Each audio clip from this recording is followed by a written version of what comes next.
But let's get started here. So this is asking a private jet billionaire how to make. Oh, sorry. Okay, so this is asking a private jet billionaire how to make $1,000,000. In our last video, I set out on a mission to hitchhike on a private jet. After getting rejected a bunch of times, I pushed through and met some incredible entrepreneurs. However, I couldn't convince anyone to take me on a flight with them until this happened. We're YouTubers. Our dream is to get a tour of a private jet. He was apprehensive at first as he was running late for his flight. All right. But our persistence paid off. Oh, is there any way? Is there like, are you sure? That guy said yes. Wow, that guy's a beast. They wanted to get a tour of the airplane. Okay. Dude, this is sick. Do you know why why did you buy a jet? He made a ton of money last year and decided he needed a big airplane. Do you know what kind of work he was in or what kind of stuff he did to make all the money? He was trading. How much does a jet like this cost? 34 million. As we were getting off the plane, exchanging details, to our complete surprise, James said yes for us to fly with him to Boston on his $34 million private jet. Greatest Friday ever. Wow, this guy looks like a So this is the full complete interview I Chad. recorded with this self-made millionaire who was a former nuclear This guy, former nuclear engineer in the Navy. engineer in the Navy, now made a ton of money last year, and he's flying private. He bought a jet. And he's letting this guy on. What a cool guy so far, even though we know nothing about him. And made his fortune trading energy commodities. Like, how has having this like changed your lifestyle? It's a time machine. Here. And time is energy, and so it's a great multiplier. Were you always doing trading like all along, or was it something you got into more recently? No, I was in the Navy as a nuclear engineer, and I got out and got into finance, and then I wanted to learn about money, and I got my MBA, and so I learned engineering side of things and the finance side of things. Yeah. And so got into power marketing. I trade the most volatile markets in the world. They're more volatile than crypto. They're more volatile than any commodity out there. Electricity is the #1 most volatile market in the world. Wow. And they're the most reliably predictable because they follow the laws of physics, which is a conundrum, right? The most predictable and the most volatile. For someone young that aspires to have a jet like this, like Shit, we gotta start learning how to trade electricity, guys. This is the new side hustle opportunity. If anybody knows anything about that, let me know. Find a niche and crush it. Deliver more value than anybody else. And how did you find yours? Just by trying to solve a problem and help out as much as possible. Do you recall when you felt like you made it financially, that you felt more comfortable? Or like, yeah. I've always felt comfortable. I was making good money in the Navy, making $40,000 a year, but I was going to sea half the time, so I couldn't really spend any money, so I'd actually put most of it in the stock market, which was doubling and tripling at the time. So I did really well there and gave myself... That's pretty cool. That's what I do right now. I invest a lot of my money in the stock market. I've been buying a lot of semiconductor stocks. My biggest position is in a company called On Semiconductors. It's an American-based semiconductor company. I think they're going to pop off. I think it's going to double every year. I'm up like 25% on them so far this year. So maybe I'm following in this dude's footsteps in some ways. Just kidding. I'm not in the Navy or anything. But I have found a niche, which is just e-commerce. I love e-commerce. I love online transactions. It's the best. And yeah, so you said Noah Kagan was saying he loses 10K a month on his channel. Pretty crazy, right? I mean, it's not that crazy, man. His content is incredibly high quality. So I see it. I understand it. I see it. The opportunity to get out of the Navy without having to depend on, re-enlisting and taking all the extra money they throw at you to stay in. So I realized very quickly that was the value of my happiness. They would have offered me a $100,000 re-enlistment bonus to stay in. It wasn't worth my happiness. When I realized that I put a value on my happiness and it had a dollar number, I was like, okay, that's the number. A few years later, it might have been a bigger number. I'd be like, no way. You have to pay me $1 million to do that again. Now it would be like, how much would you have to pay me to do that again? You have to pay me $1 billion to do that again. You want to take 6 years of my time? It's worth more than $1 billion. Easily. How much does it cost to run the Damn, plane? his happiness is worth more than $1 billion. That's fire. That's a really cool... Yeah, putting a number value on your happiness is actually a very interesting concept. You said, Arie, what do you think of AAA agencies, AI automation agencies? I think it's a good idea. I mean, I think what this guy said is kind of hits the nail on the head. Just find a niche and provide as much value as you possibly can. If you can't provide any value in the AI automation niche, then don't do it. Because I mean, there's a million things you could do in there, I guess. But for me, the where I provide the most value for businesses is in media buying. Because even though there's a million people that do media buying, nobody does it as well as we do and with as much care in the business as we do as an agency. Like, we literally provide full-time elite level employee services, but as an agency. So that's what makes us different. And I mean, yeah, to me, media buying is in a way working in the AI automation niche, because you're using Meta. At least what we do mainly is use Meta ads, which heavily rely on machine learning. And it's the most intricate and advanced machine learning system for ads out there, even better than Google, even better than TikTok. So it's my favorite. And that's how we grow our companies to 100K a month in 3 months. But I think it's a great niche, though. I really do. You know, if you can teach people how to use ChatGPT, for example, like a customer service team, or automate their customer service with an AI chatbot, I think that would be huge. We actually talked about that in a recent podcast that I did. I thought a great agency idea would be to provide AI automation for Shopify inboxes. So a Shopify inbox is a chat that you can add to your Shopify store. And a lot of stores don't have it. I don't know why. It's like kind of a no-brainer in my opinion to have. But the reason why is probably because they don't have the resources to have somebody managing the queries like in real time. But I think if somebody can find a way to do that automatically, which could be pretty easy with AI, then that's a great opportunity right there. I wanted to do it myself, but honestly, right now, I just rather build my brands and build the agency as it is. I think it's good enough, and then focus on YouTube, and that's it. That's my full stack. And, you know, that's what I'm doing now, and then investing my excess profits that I'm not investing in the business into stocks, into semiconductor companies, kind of like how this guy said he's investing in energy. But we'll see. You know, we're only 3 minutes in, but we'll see. For a year, you were saying? About $1 million.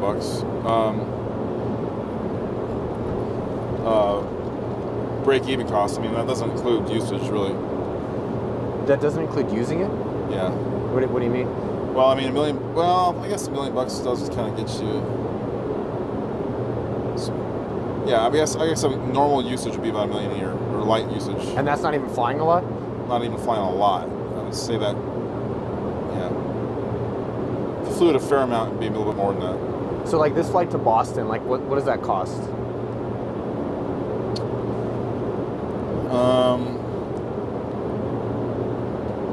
It's probably going to be about direct operating costs are going to be, to me, would be about $17,000. That was a very Venmo you like specific number. So you said you think content creation can be seen as a niche and produce and deliver the best content? For sure. I mean, that's what Mr. Beast does, right? But he's going for but value, the thing about content is that it's subjective. So it gets a little bit complicated because it's very subjective. Like, the best content can mean a variety of things. So, you know, to you, to Mr. Beast, it's the most entertaining content, the content that's going to make somebody stay watching the video the longest.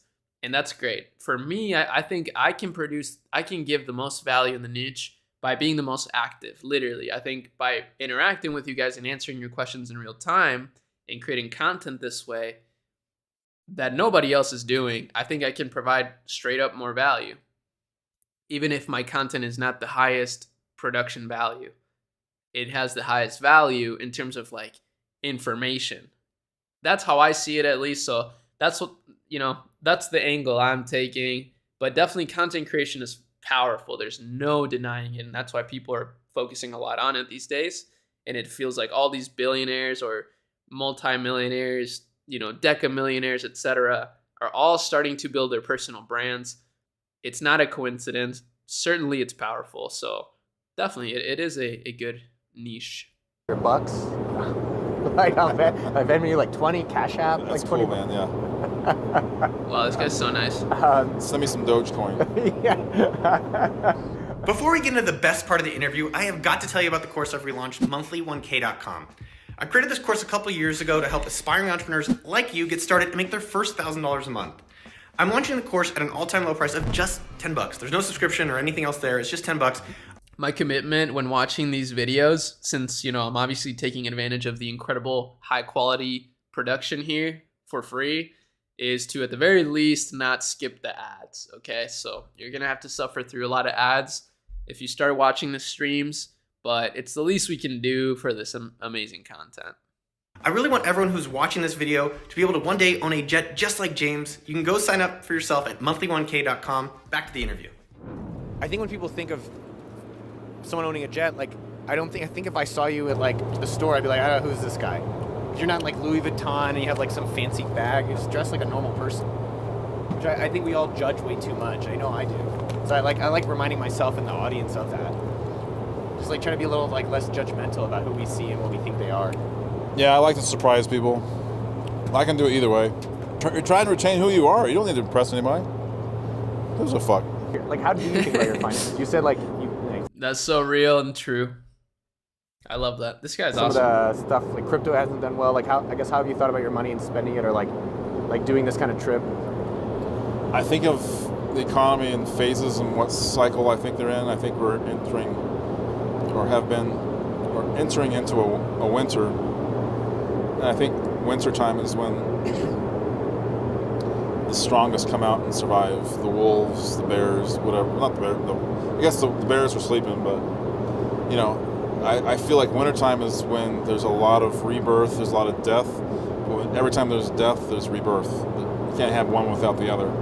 So you look at the Depression in the 1930s or any of the worst economic recessions we've ever had, that's typically been when we've had the most innovation coming out of that. So it usually is happening as we were going into winter.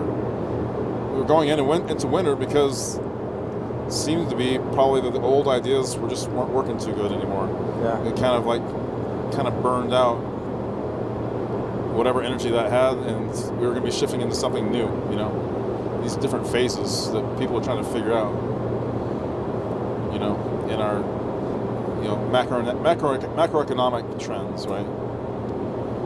But I think that the people who do the best homework and are the most patient and are the most prepared, meaning they have cash on hand ready to sweep in, get some good deals, are the ones that always succeed the most, because they know that when we're going through attractions, there's always going to be fear, and fear always causes fearful thinking, which causes us to think in a scarce mindset instead of abundantly. So suddenly everything's worth a lot less than you thought of before. But like, you were mentioning that like you had a crypto thing that went down. Like, how do you not panic? How do you still say, okay, I'm gonna make this decision to take the jet out, or instead of like Southwest, want to get away fare? I don't get attached to any one thing too much. I could sell this thing tomorrow and fly commercial and be fine. I'm more about where I'm going and what I'm doing. My experience is not. You could take this away. It doesn't change my life at all. What are you cheap on? Man, this guy's such a Chad. I love it. That's such a great energy. Just not being attached to anything. I feel that. I like that. I think that's a really powerful mindset, and I feel like that's exactly what an abundance mindset is all about. It's like not, it's like you're kind of indestructible at that point. Times I buy something and they charge you a price that's so extreme and outrageous, you're like, it's insulting. It's like somebody slapped you across the face. What's the story of that? I don't know. I used to work at Subway when I was 19 years old. And I made $5.75 an hour, and if that $5.75 an hour could buy me a certain amount, maybe a meal. I could take a girl out on a date. How many hours I have to work to buy a chick a $100 meal? $100 meal is a big meal. I go to a restaurant now, I get a steak. Every single steak is now $60 now. Yeah. It better be a damn good steak for $60. Because in my opinion, people don't make steaks very good anymore. Agreed. Not worth It's it. like I'm getting a half-ass steak out in town for an insane price. You know, yeah, things. That's when I start getting cheap. Like I'll cook it at home. Bro's a billionaire and he's complaining about $60 steaks. I actually fuck with that because it's not about the like. That's what he's saying. This is what I love. It's not about the price. It's about the principle. You know, you're cooking me a bad steak, and you're taxing me for it. Like obviously he has the money to buy. What is it? Like, like 20 million steaks at $60 a pop. But it's not about the steak. It's about the principle. Do you have a staff at home? Because again, food's one of our most important things, right? Agreed. I think the cool thing is no matter how rich you are, we're all eating the same kinds of things, hopefully, about. If you get rich, I think it's imperative that you eat nothing but the best food. And it's unbelievable. And in fact, it's indicative of our moral decline that the richest people who you could presume, or some could presume, are the best thinkers, are the least healthy people. They're the most stressed out. They eat the worst fucking food. They hang around with people that are questionable. You know, with money comes great responsibility, or you could just do whatever the hell you want. Which way do you want to go? I'm trying to lead it by example, but showing that I still want to eat the best foods. I still want to be healthy. I still want to hang around healthy people, young, healthy, vibrant minds that know how to solve real problems that can contribute. People that are helpful. You know. Can you pinpoint Bars. key inflection moments or key decisions that changed the trajectory of your life? Like one I would say is going to the Navy for you. I guess I'm curious, other moments in your life that you felt like you were lucky, or you met someone, maybe it's Bob Cooley, it sounds like another one. What other moments in your life come to you that like really changed trajectories? Doing a U-turn and after working the night shift, loading trucks at UPS for the holidays, literally, I was like not happy with life. I was like 21 years old, college dropout, and I was going nowhere quick. But I knew I was very smart, I knew I was very driven, and I knew I could do anything I wanted to do. I don't know how I knew that. Wow. But when I joined the Navy, it was strong intuition and belief in himself. That's fire. Wow. a leap of faith. It's just, I literally did a U-turn, went and talked to a recruiter, and 7 days later I was in boot camp. That was a leap of faith. You know. I think some of the most spontaneous decisions I've made sometimes have been the best, because it was such a fuck yes. It's like, oh yeah. Why otherwise? Why would you get on a plane to come to Boston if it's not a fuck yes? It was a hell yeah. I don't do like, okay kind of things, you know. Yeah.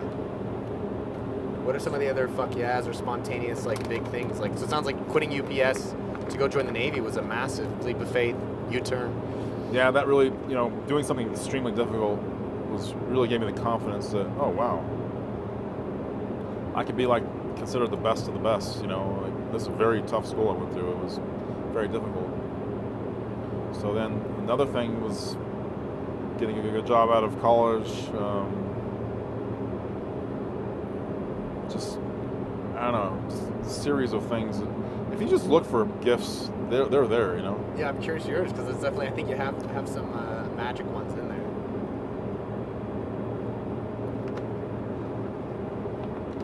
Getting fired from Excel Energy because I demanded that I be paid what I was worth. I demanded I actually get paid for doing somebody else's job, which I was doing. I was doing the job of 3 people, and I wanted to get paid maybe 5% more. So I was fired for that, and that gave me the initiative and the drive to be like, I'm going to show these people how this is done. I love that. I think there's a huge lesson there about like, because I think, don't get me wrong, guys, okay, but I think a lot of people feel like they just deserve to get handed things, right? Whereas like the mindset that he just proposed is like, okay, he went out there and he did the job of 3 people, no complaints, and then he demanded he be paid what he's worth, or he goes. But like doing the 3 jobs, like the job of 3 people, probably again, like it's all adding to his character, right? It's all adding value and like leveling him up. So then, yeah, okay, you have so much leverage at that point that it's like, okay, if you're not gonna pay me what I'm worth, well, I'm already doing 3 people's jobs, so I could easily build something of my own and make way more money than any of you guys. But I love that mindset of just getting in there and working. I love that. Recently, I went to LA. Somebody like flew me out to LA because they've been trying to work on a website project for like 3 years, and they just weren't able to get it done. So this guy hit me up. He's been following me for a very long time. Super great guy. And he's like, yo, I'll fly you out. Can you come and help me do this? Flew me out. Literally, like next day, I went out, fucking built the website in like 3 hours, set all the Facebook pixel, everything, set everything up, started ads, everything in like 3 hours, something that took them like 3 years to finally be able to do. I didn't even care about what he was going to pay me or anything because I know that this guy's going to provide a lot of opportunities for me. But also, it was kind of a challenge. And, you know, it gave me, in that alone, again, it kind of added to my character. It gave me even more confidence. Like, man, I am skilled, bro. Like, I am so skilled at this point. Like, the fact that I was able to do that so fast, like it was nothing. And that's when I was able to also realize, like, all the hundreds of videos that I've made analyzing stores, breaking them down, how it all like compounded in my brain. And I was able to go and I just like saw the whole business. I felt like Jimmy Neutron, you know, whenever he has his like little moments. I was just like, I just saw the whole business in like, you know, infinity. And I was just able to piece it all together in like 3 hours. And they were just so grateful for my help. And, you know, I love that. Just put in the work, man. There's no substitute for work. And not even just the money that you're going to make is going to be great, but the skills that you learn are going to give you so much confidence. That's so important. And that's also kind of what I'm learning is this guy went through and did a lot of difficult things, and it didn't make him money for a long time. Like he probably wasn't making like any money really, all things considered, but all these things were adding to his character, adding to his skill set, his confidence, his knowledge. So it was like a flat line for a long time, and then boom, billionaire. That's fire. That's so cool. You know,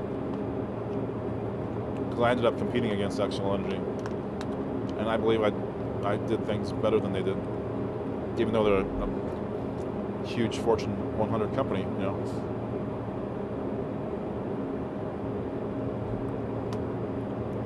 I think when you analyze a lot of the big companies or people that have money or whatever, you pierce the veil of invincibility. You're like, they're just normal people doing normal fucking things. They have the same problems that we got. Like, you realize, why not me? Like, I'm pretty sure I could do exactly what you're doing 10 times better. You know what I'm saying? Yes. How about I just buy your business and, you know, that's what you should be doing. How does someone have a jet as a...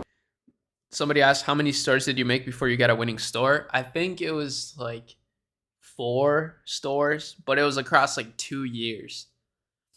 And a lot of other things in between. I mean, I worked like 4 jobs trying to make like, and difficult jobs too. And just to try to make more money so that I could spend more on my business, continuously buying, like, I was going to college as well, double majoring in economics and business administration while still buying courses outside of that, like from just fucking gurus on YouTube. And you know, just doing all these things. So it's like a culmination of things. And to be honest, even though I make good money now and like I have all these connections and I have all these skills, I still feel like I'm still prepping for that exponential moment where we just literally go to like 100 million. But I know it will happen. Just how this guy had the intuition when he was working at UPS packing boxes, that he was smart and he was capable of doing things that were incredible. I feel the same exact way. And every time I've met somebody incredible that is where I want to be someday, I have that same realization that they're literally just people like you and I. and that's it. They're just normal people. They're not any smarter. They're not any, wiser. They've just had a stroke of luck, or just, they've been disciplined enough to make something happen or stick to something for a long time. But that's literally it. So I really love that he said that. That's very encouraging. Business expense. How does that work? You're saying there's tax things. I'd be curious to hear a little bit more Yeah, in about the United that. States, there's lots of different tax laws for depending on your tax status. If you are an entrepreneur, you can take advantage of these tax laws that allow you to defer capital gains. Or wait. Yeah, you defer basically, like say if you bought a plane for $1 million, you could write off the first year, write off a good chunk of it, almost 50% the first year. Okay. Depending on the acceleration schedule you're on, or the depreciation schedule you're on. And then if you say, well, okay, well, I'm getting a loan for, $800,000. I'm putting $200,000 down. I'm saving, I'm not paying 40-something% taxes on my $500,000 that I wrote off. I just got a loan from the government. That's effectively what it is. And so if you look at, okay, well, I'm tax flow positive the first year. I'm net positive $200,000. I think I did that right. Yeah. So, or whatever it is. But I'm net cash positive the first year. It probably rolls into the second year too. You wouldn't actually be paying cash outlay until year 2. But if you can say, well, hey, my business booming. I just doubled my business last year, 100% growth. What can you do with that $400,000? See what I'm saying?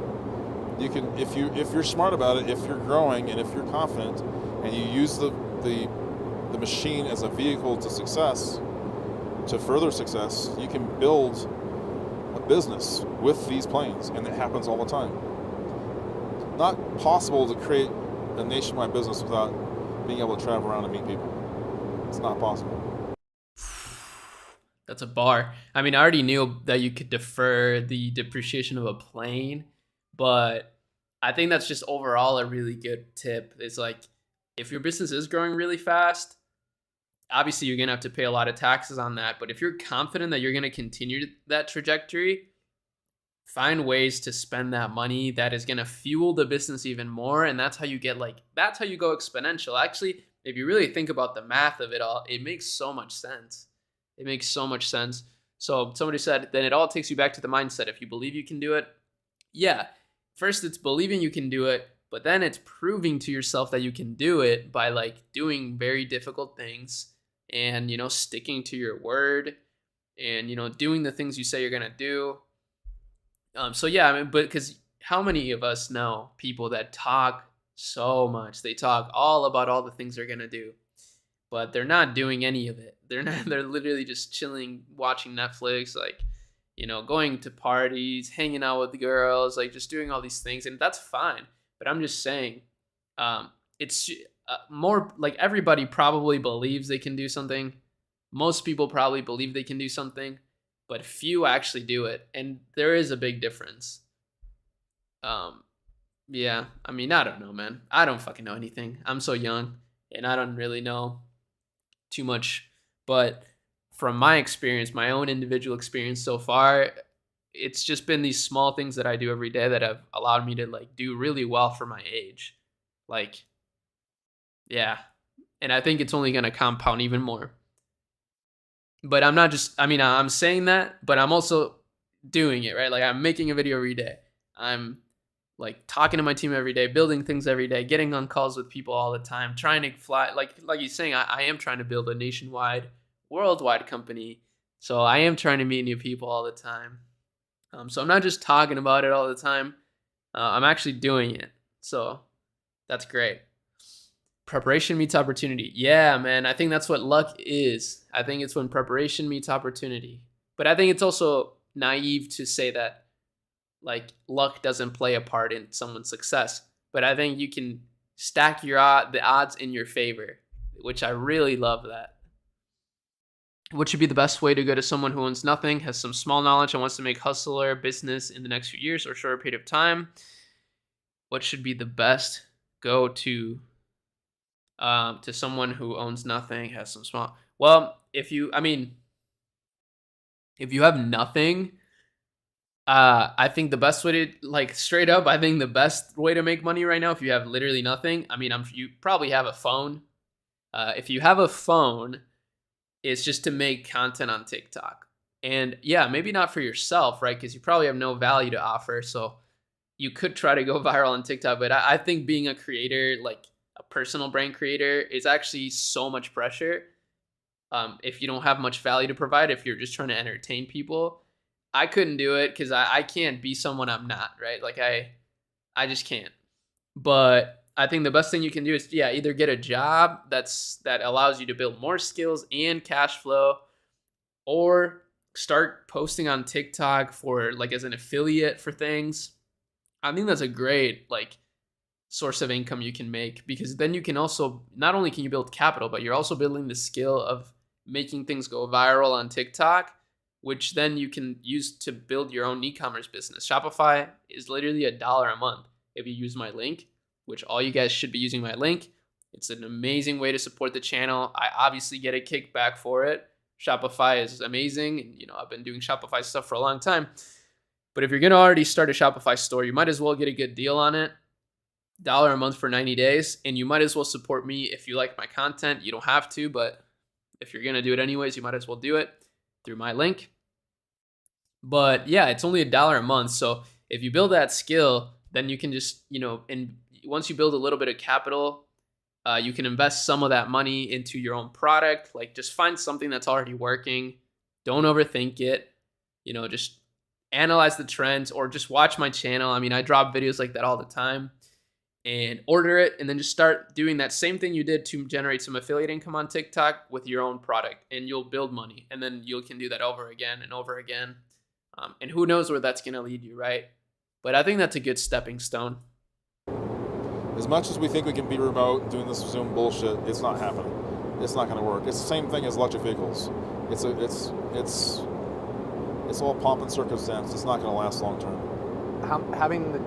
And then are you able to you can expense trips? So like when you're flying to a business trip in Boston. Yeah, but I think the IRS changed expense. I'm in Puerto Rico. The tax laws are completely different there. So they've changed the expense rules on that quite a bit. So you have to keep really good records of which trips are work trips, which ones are personal trips, who's on board for what purpose, and that kind of thing. That's what the aviation management stuff does on that side of things. So, how much do you think of your net worth and like wealth has been generated from having the kind of jet, from being able to go and see people and do the meetings? I don't know, honestly, because it's like, it kind of keeps me sane. It allows me to be able to do it.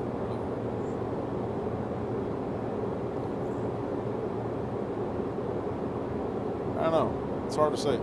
It's just one and the same. It kind of gives you the fuel, the air in your lungs to, like, okay, I want to do something bigger. I never thought I'd fly a jet before. And it's like, and then you have all these, and I came from very humble means, so I was like lower middle class income family. I had 2 paper routes when I was 12 years old. Delivered 120 newspapers before 7 a.m. Now my parents would get thrown in jail for that if I was out delivering papers.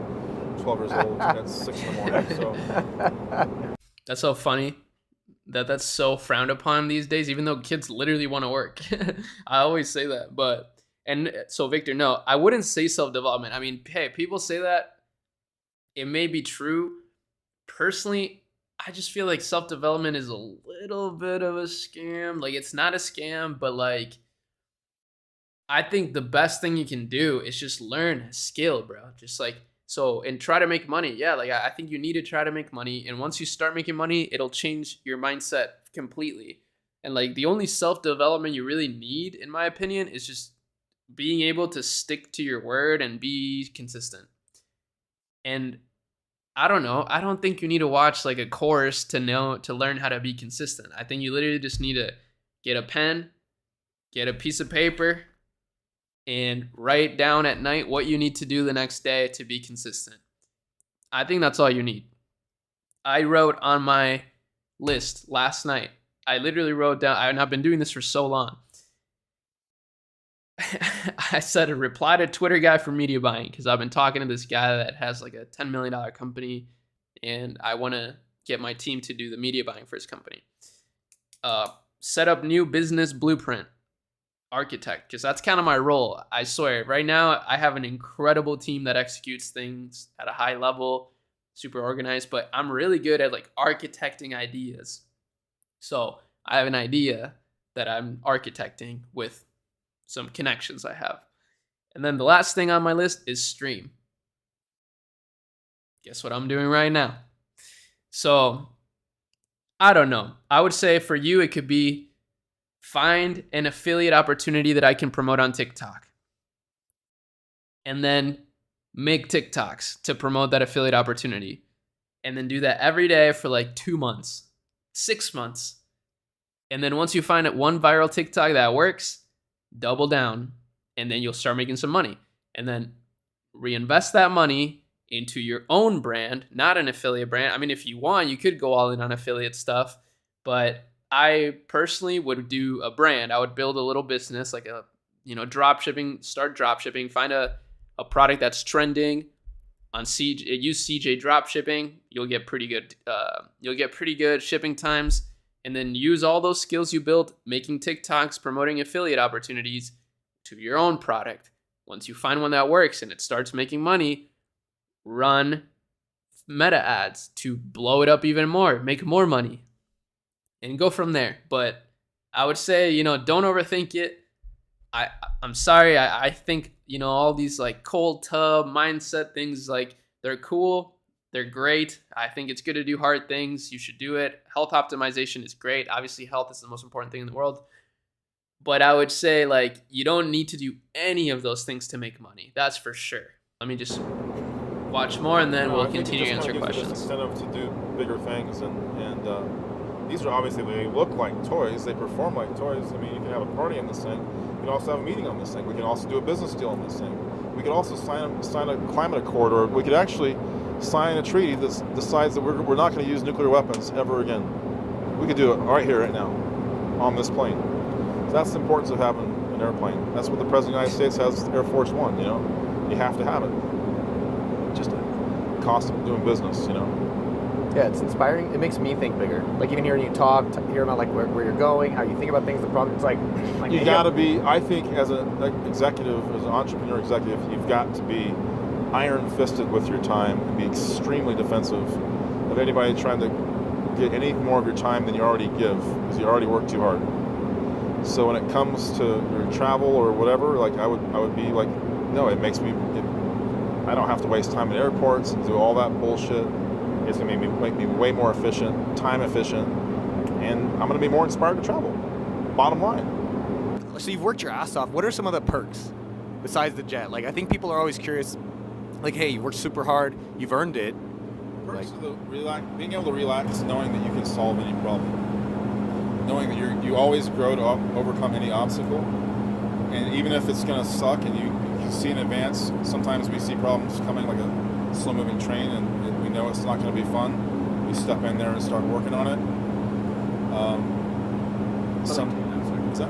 No, I was saying, do you have like, I guess people are curious probably if you have houses, or like what's it like to have this level of wealth? I think is what people are curious about. And like what's the advantages or disadvantages of that? I think the advantage is that I have more resources to fix problems in my life, which are just as meaningful as everybody else's. Everybody's got the same number of problems. I promise you, I probably have more problems than you. But have the patience to know that I can fix things in due time, take my time, get the resources, fix the problem. But I can also take breaks, and I can live my life and be happy doing it in chunks here and there, wherever I happen to be, whether I happen to be visiting family or friends. I have friends all over the place, so my ability to really connect socially is probably the biggest benefit of all that. Socialites tend to go pretty far. That's facts. So, Victor, if you're an engineer, I mean, that's pretty awesome. I would say, yeah, probably try to get a job in that to build a little bit of cash flow. Or if you know any inefficiency in businesses that are related to engineering problems that you could solve, you could solve that as a service.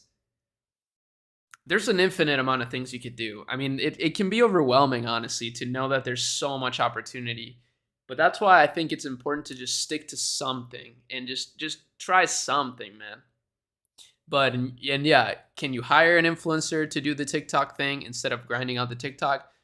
Yeah, certainly. You certainly can, but if you have no money, then you're not going to be able to outsource anything. So if you're at zero, then you just got to do it yourself and, get your hands dirty.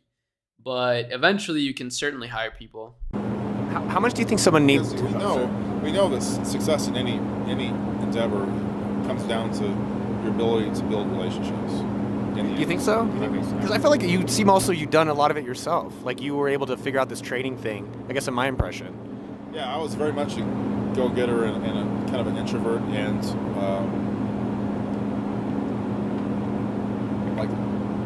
I would be the one that would just do it myself because I wouldn't trust that somebody else would do it the way it needed to be done. Yeah. I have a very sharp mind for perfecting things and making sure things are right because of my training and some other things too. But yeah, I'm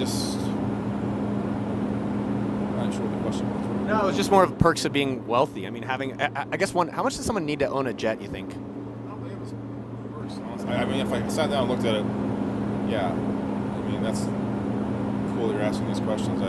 It's good. What's that? Cool you're asking these questions. I don't really think about that much, but I mean, you just any amount of money you have, you just kind of adapt to it, right? If you ever had a job where if you ever had a situation in life where you had to take a cut in pay, and you don't know how you don't know how you're going to do it. A lot of people have. Yeah. You don't know how you're going to do it, but a year later or whatever, you realize, well, I did it. How did I do it? Well, there's these things I didn't think I was going to be able to. Well, you just did it. It just happened, right? And it doesn't matter if you start off making $40,000 a year or $100,000 a year or $200,000, whatever it is. You kind of just get accustomed to that, standard of living. You can be happy in any one of those stages, perfectly happy, as long as you're making progress on a daily basis. That's what happiness is being in a relationship with someone. I think that you're building something meaningful and you have a goal in mind and you're making progress every single day. That's what I've been trying to get to for a very long time, and I wasn't good at being balanced enough to get my life in a place where I could let it all come to me. I was probably chasing too much. If you're chasing things, naturally it's running away from you, man. People say that all the time, and it's corny, but it's true. Bro isn't answering the question. I know it, but it's kind of like but I like his answer, even though it has nothing to do with the question. I actually like it because the question is like, oh, what does it feel like to be rich? Like, oh, it feels great. Like, I don't know. What do you answer to that?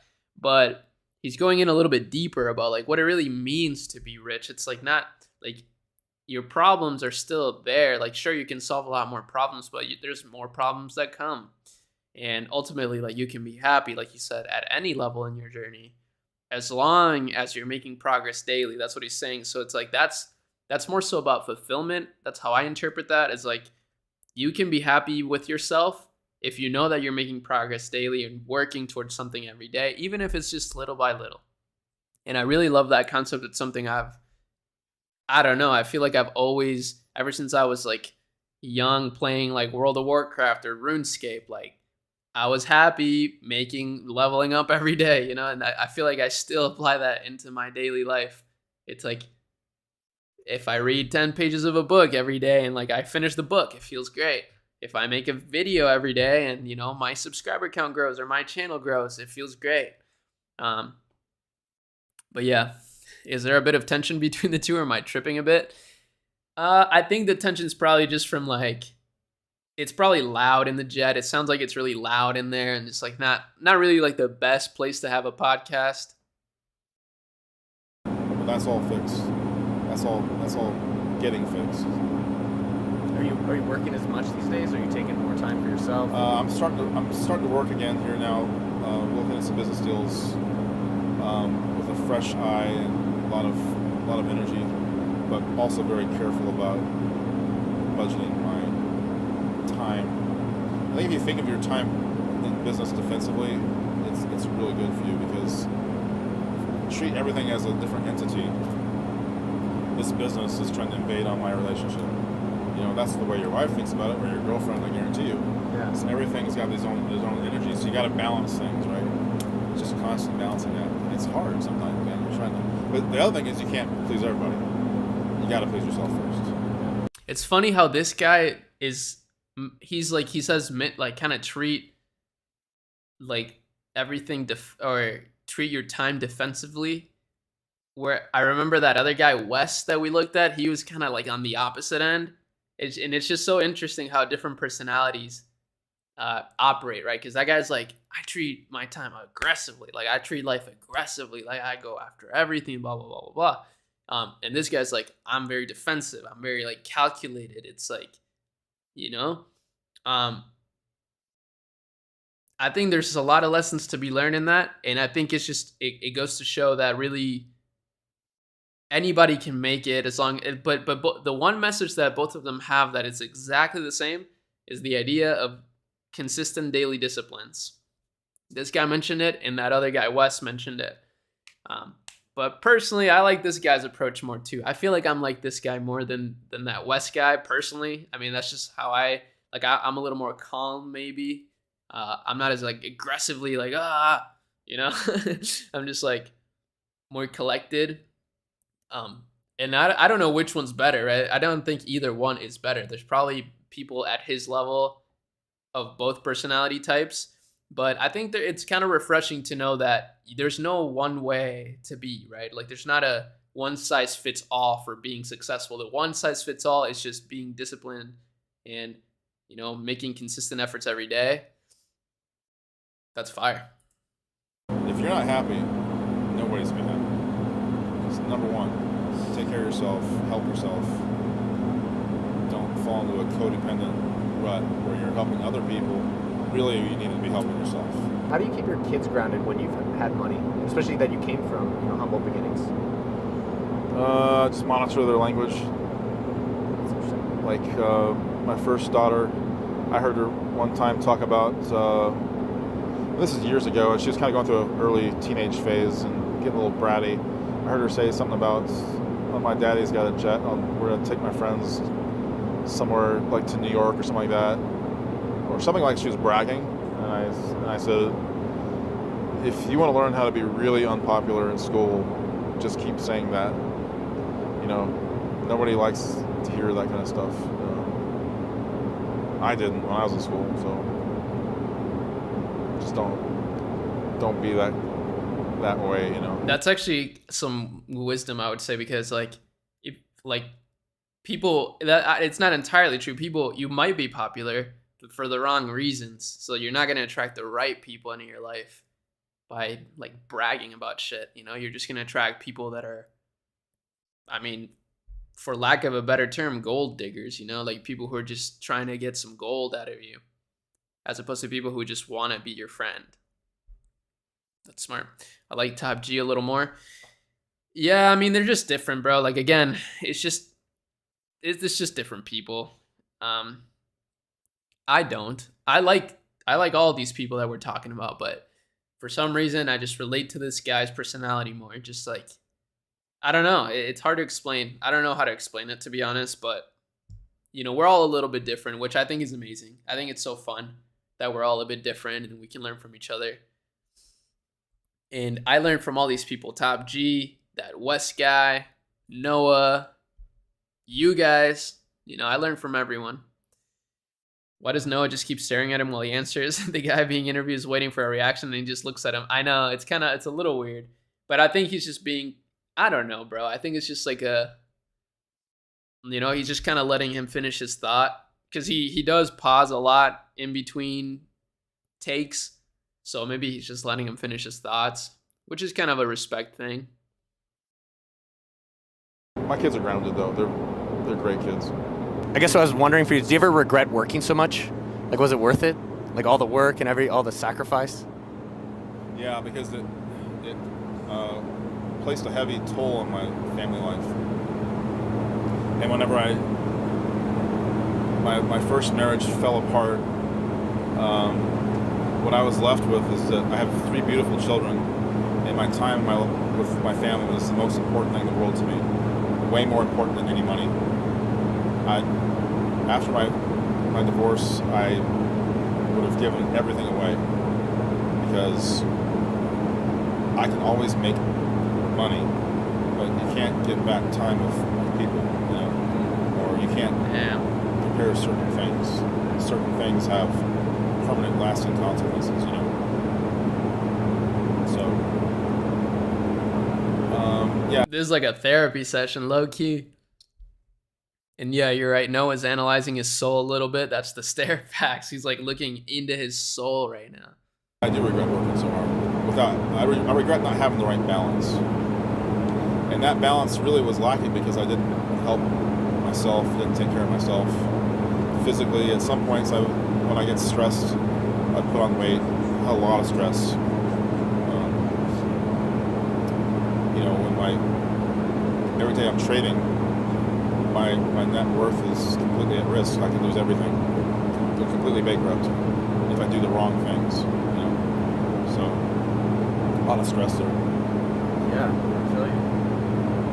But it's the same kind of cutting edge thrill you get when you're flying a jet. We're like 20-something thousand feet above the ground. We want to make sure things are working right? Yeah. Same thing if you're flying your own business. You know, the more you have to lose, the more attention you're going to pay. Make sure things don't go awry. You know, and that's why I think the bigger the risk you take, the more you get rewarded. That's how it works. You can't do it safely. You got to punch through your comfort zones. So a lot of people are very comfortable below their glass ceilings, and that's fine.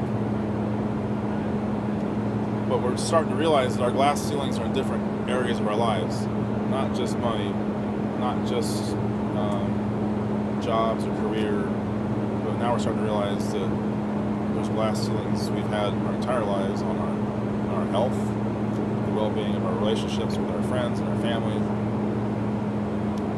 I think we're starting to look more on the bigger holistic picture after the last few years. How do you deal with when you said you could lose it all in like a trade or two, or one trade? Well, theoretically, if you submitted the wrong information, made a decimal point error or a couple decimal points, that could cause a bankruptcy. Yeah, just like any bank or just like any utility or anybody has at risk at play. How do you deal with that pressure? Or how do you work on your mindset for that stuff? Because I simulate scenarios, the worst case scenarios. Yeah, always thinking about what could mess up. That's what causes the stress. It's the constant scanning here. What did I not check? You know, where are my blind spots? Who did I not talk to? What questions did I not ask? What assumptions brought me here?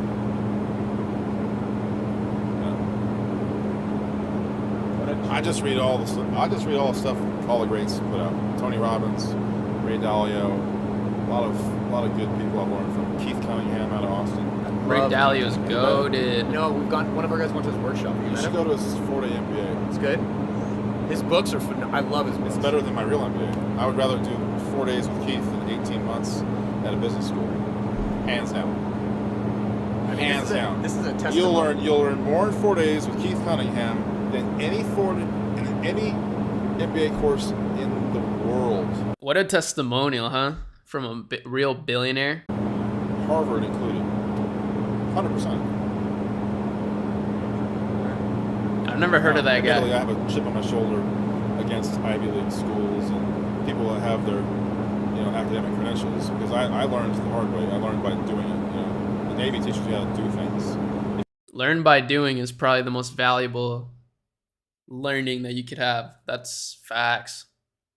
That's for sure. If you can't do it, you don't serve that job. So in the Navy nuclear propulsion pipeline, they don't grade on a curve. They don't care about your feelings.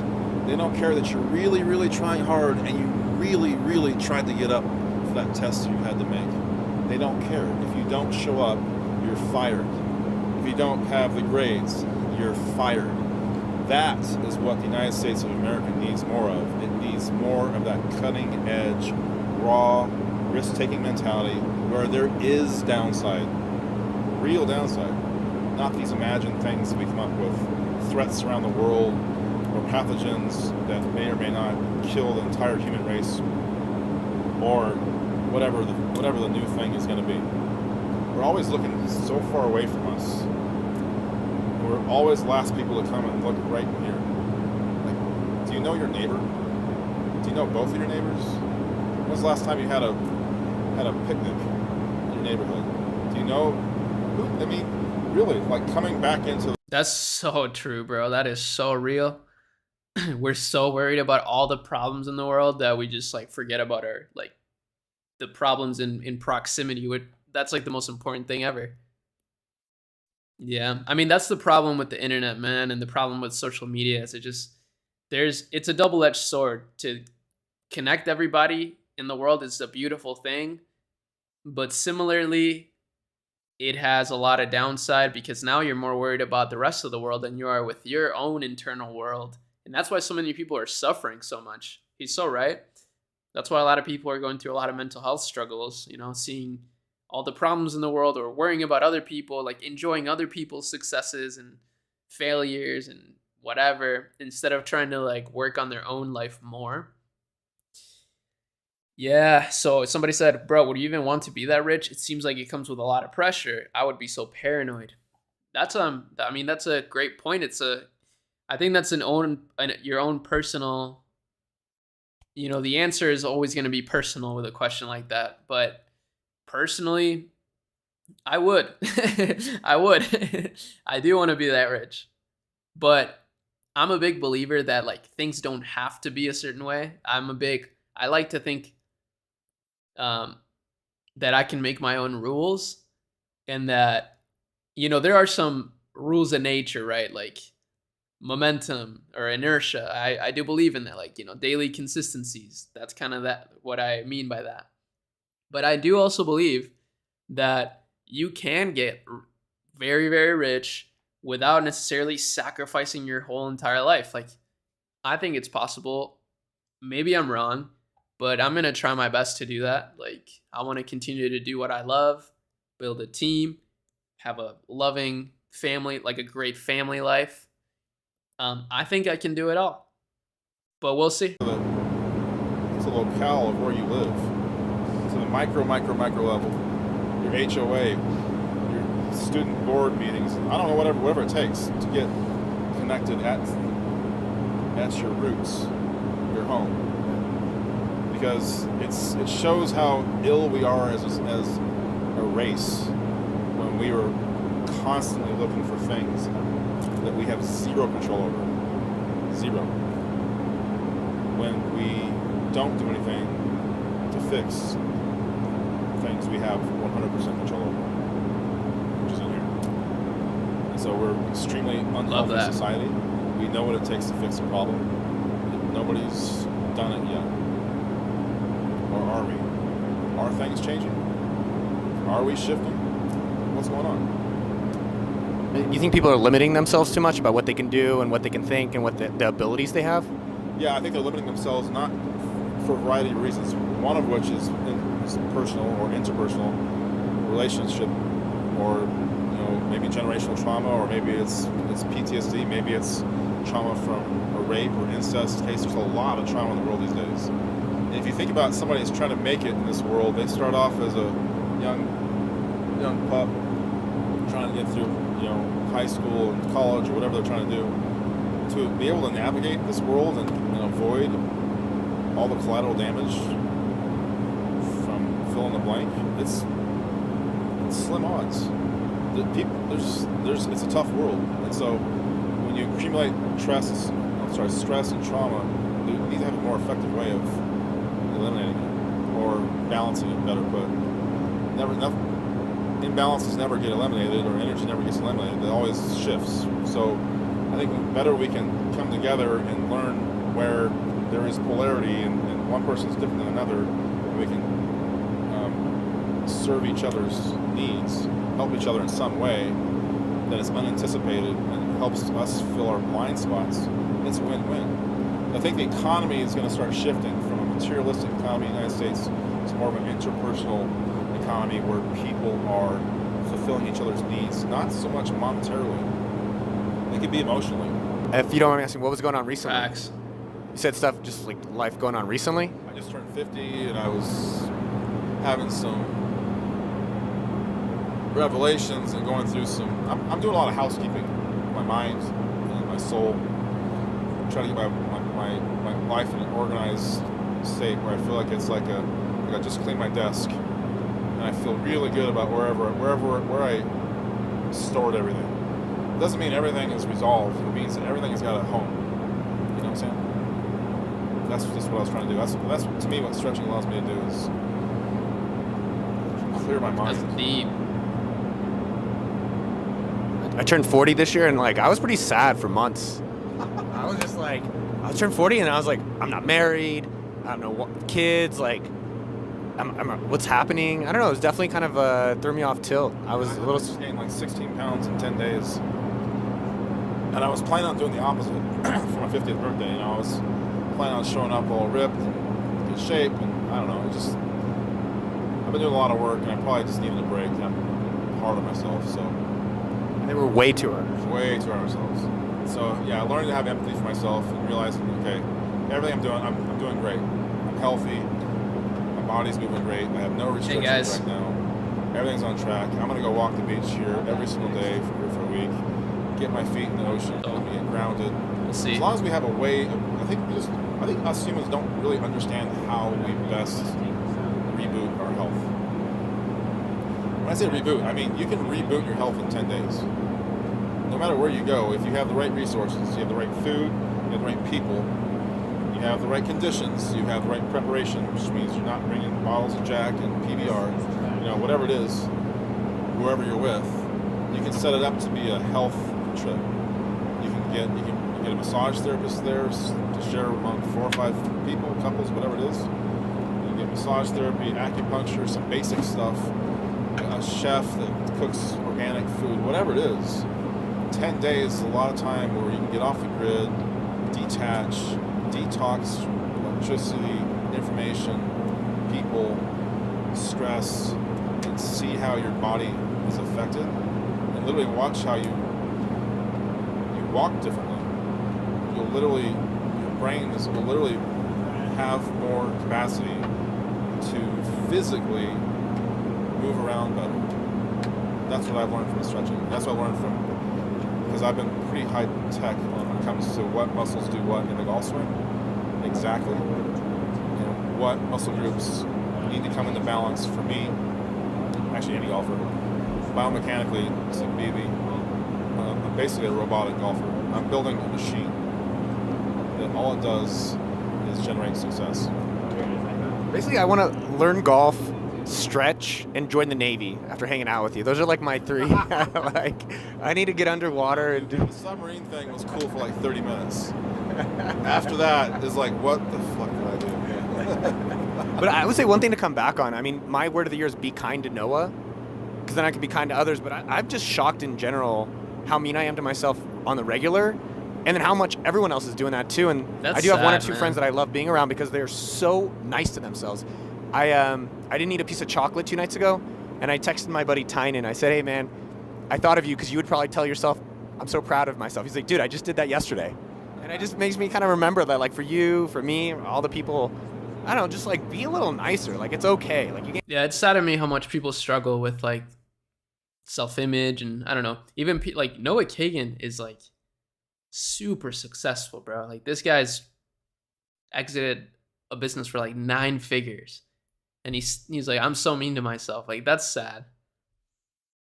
So I guess, you know, all in all, yeah, people probably do need more personal development. I think this guy said it. People are going to shift maybe from a more materialistic America to a more introspective, like, you know,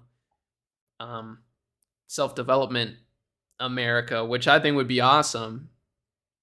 You know, that's so interesting though.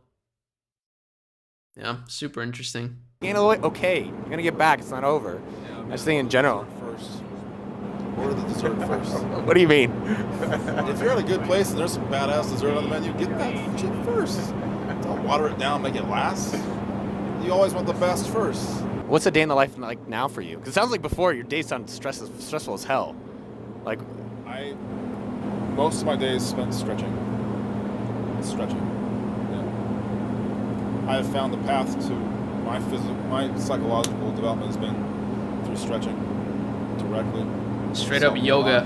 It's helped me become more patient, less stressed, way more relaxed, able to breathe better. I'm an inch taller than I was 3 years ago.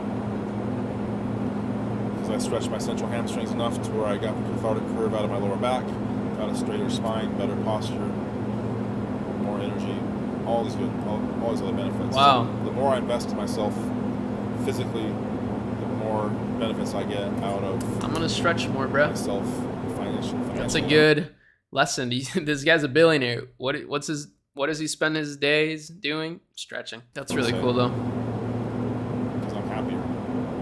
And life seems a lot easier. The noise just falls away. You know? do you mind showing me? Yeah. Let's just do it. Oh, Like this is my balance sheet stretch. Oh yeah.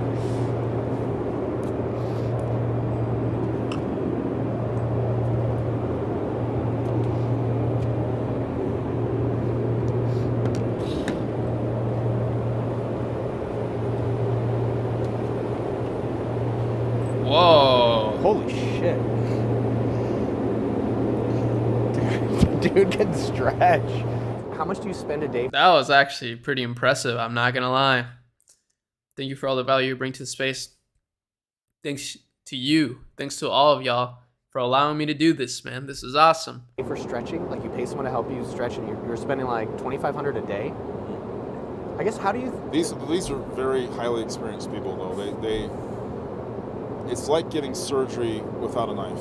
Honestly, it's just it takes a little bit more time. You know. How do you decide what's worth it? Like what's valuable? Like that's worth it for you to spend $2,500 a day for something like that. I just see the results and how I feel. I feel better. If I feel better, life's an emotional experience. Life's about the quality of your emotions, which requires you to have good thinking, obviously, support good emotions. Yeah. They go hand in hand. But I've been learning, you know, especially analyzing my stress levels and how my body seems to perform best, how I thrive in social situations the best, where I'm not necessarily wanting to give my energy all the time. I like to look at physically how my body's holding up, and I can see no better place to invest my money than right back into my physical health. I was thinking about stretching and like you mentioned really early on about like. What's so cool about that is that you don't need to be a billionaire to start doing that. You know what I mean? Like you don't need to be a billionaire to start trying to be healthier. So I think that's that's awesome. Conflict, which we all have, and it seems like that helped alleviate the physical tension as well as maybe the mental tension. Yeah, I mean, if you've ever read the book, The Body Keeps the Score, it talks about different vectors that trauma or stress, any kind of toxic emotions, relationships, and a physical injury can take to get into your body and manifest itself as locked-in trauma. You got hit by a car, your airbag went off, and you had a concussion. That trauma's locked in your body at that moment in time. So we're starting to learn more about that kind of stuff now, and the role that fascia plays, and being able to map where that trauma is in the body and what kind of downstream effects it could have. You know, I think the next wave of business, the next phase of business in the United States is going to be shifting to more of a post-mortem of what happened during the pandemic, what's wrong with the scientific community in the world, what we're going to do to fix it. I have plans to do that, and I'm going to do it. And how are we going to get the data to do that? It takes data, it takes information, and it takes an open and transparent repository to be able to do that so that the government can't get its claws on things. The government should have nothing to do with investigating itself and how it's conducting itself to make our nation a healthier country. I want to go back to the day where we had the presidential fitness awards. Yeah, I remember. We did the running test and climbing the rope, and if you did all these things, and you got a letter from the President of the United States of America. That's what we need to go back to. That's pretty cool. I don't remember that. So our physical health relates to our mental health, 1-to-1. What made you say yes to even letting us see the plane, and then yes to like even going on? Why not? There's empty seats. This guy just got a free flight too. Game changing. It's so epic. You only make $50K a month. Is Like that revenue? No, bro. That's profit. A lot of what we try to encourage others, just like not to go stand outside airports, but just to ask. Like you never know, right? And the fact that you're super cool, I got to connect with you, and like I think we're gonna be friends for a while. Yeah, I agree. And just like the ability of that. Yeah, I just think that the more that we take care of each other, the more we can help each other. That's what's truly going to create more value in our society.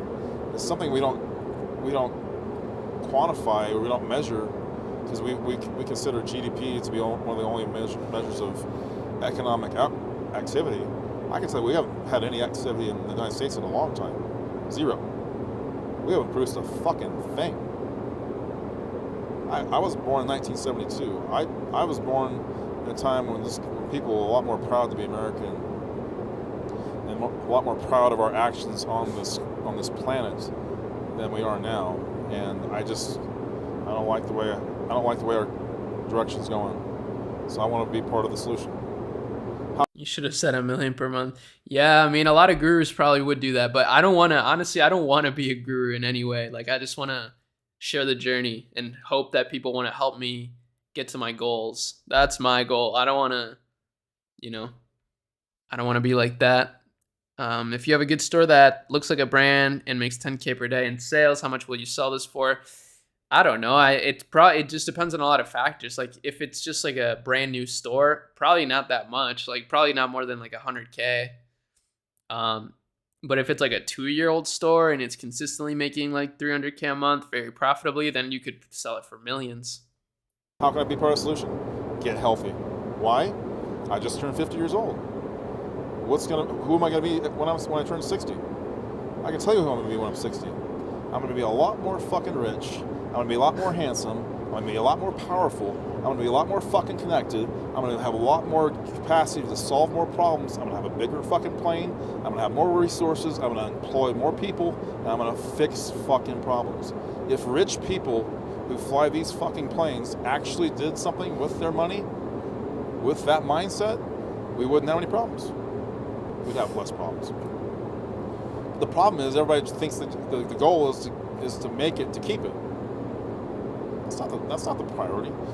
The universe, God, whatever you want to call it, doesn't reward people and give people nice things because they deserve it as a reward and just say, hey, send you off in the sunset. It does, obviously, at times. People get lucky. I think more often than not, there's a system to why certain people percolate to a position where they say, why not me? And they get pulled into the tractor beam of entrepreneurship and they start realizing, oh, I can solve problems, and this is fun. This is like a spiritual endeavor to me. It's like it's fulfilling, That's when business can become like easy. Yeah. It's life fulfilling instead of detracting. It's not a Facts. It's not a job.